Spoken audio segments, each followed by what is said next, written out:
Summer break is officially over, but before we move on to our fall semester, why don't I show you a quick recap of my summer break as a Korean university student.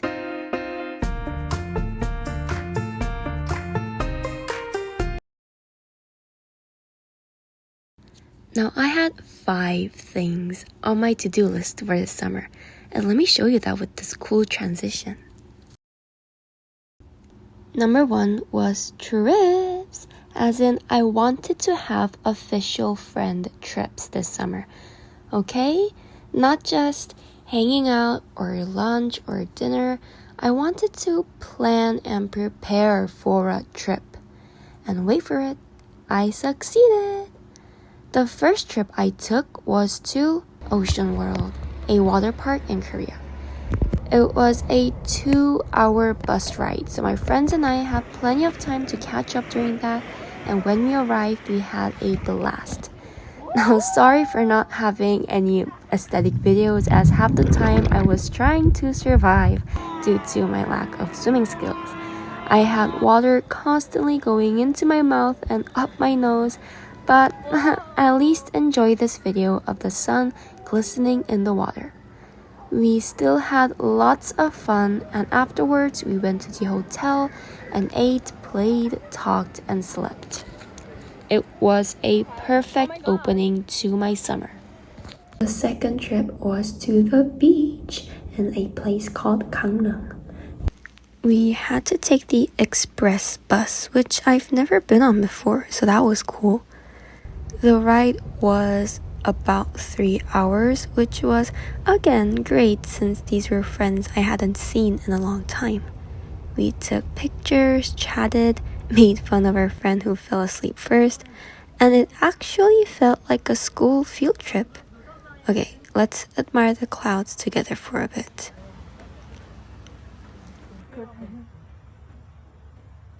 After we arrived, we had some lunch, walked around for a bit, and oh my god, look at that fluffy cloud!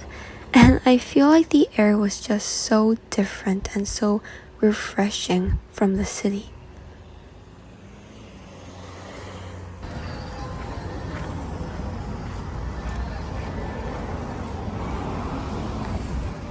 When we got to the beach, we hadn't really planned on swimming, so no swimsuit, but we decided, since the weather was so nice, to at least dunk our feet in.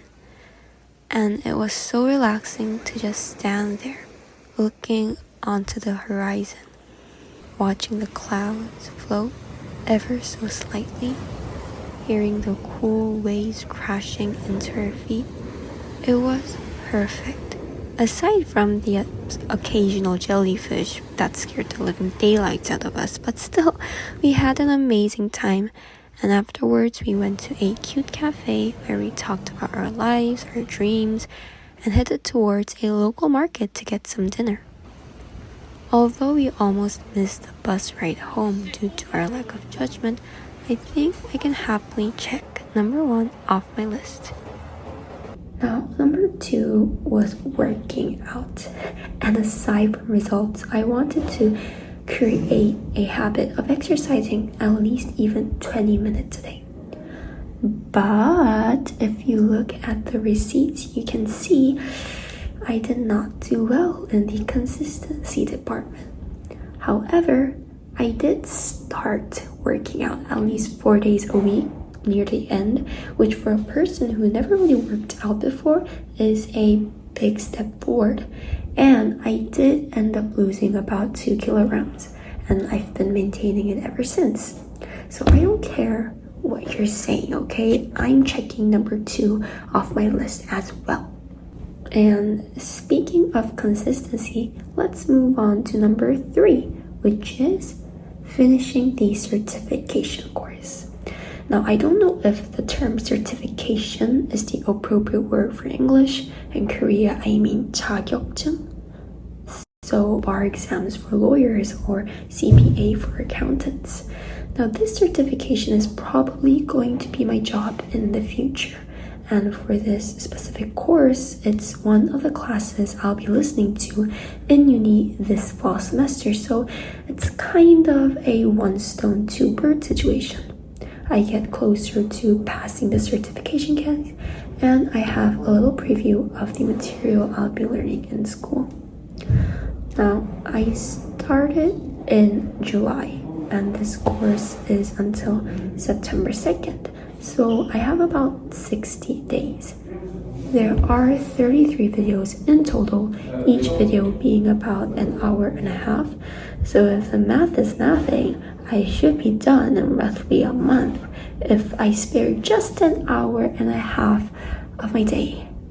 Right? But no, because I lost my flow halfway through. Still, I wanted to finish it, so I spent the last 3 weeks cramming by watching 2 videos or perhaps 3 videos per day, and I managed to do it, so yay. Now, number 4 on my list, it's also related sort of to academics. Read 5 books. Bro, I used to love reading books like the classics, Harry Potter, Percy Jackson, Maze Runners, and I think the Korean education system blew out that passion, but I wanted to rekindle it. So I kept trying to read books during the summer, and I read The Inheritance Game, Fourth Wing, Iron Flame, Good Girl's Guide to Murder, and that's it. I could only read 4 books. Admittedly, I did buy way much more than that, but yeah, I know, I'm ashamed. I'm not ashamed that I didn't read books, but the fact that I couldn't restrain myself from watching YouTube, Netflix, or Disney, and I couldn't push myself for the goal. Now, I do have this book with me right now that I wanted to read during my free time during university. We'll see how that goes. Now, finally, for number 5, make money. How? Well, I tutor. Currently, I'm tutoring math and English. And in Korea, there's this app that connects you to students and you can tutor them. And honestly, the hourly pay is way less than I could get if I tutored without the app. But it is much more convenient, and I like to think of this as an experience. Because I've learned mainly 2 things by tutoring. Number 1, how to communicate better.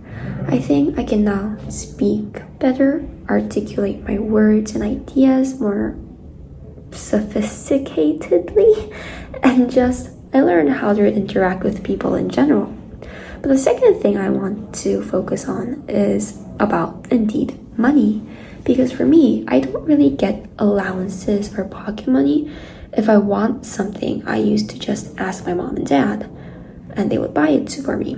But I think this worked because I didn't really buy a lot of stuff. But after I started making my own money, it's a whole nother feeling. I can now buy stuff without asking. Of course, big things like electronics or expensive clothes, my parents will still pay, but night outs with friends, just normal snacks, lunch, dinner, I can buy without asking. Phone cases are online purchases without asking. Now, I am far from being financially independent right now, and I'm not saying you should be on that level too, but to spend your own earned money is a different feeling. So one thing I would recommend new college students is get a part-time job. It doesn't have to be tutoring. It can be for working at a cafe or restaurant or bookstore, but try earning your own money. And when you try spending it, you will understand what I mean. So, this has been my summer. I think I'm quite satisfied with the list, although there are some regrets here and there. Also, how do you like this new video format? Comment down below if you liked it, and I would love to hear about your summer break as well. Well, I gotta prepare for the start of fall semester, so I actually did finish my first day at school, and I'll make a separate video on that. Well, see you soon.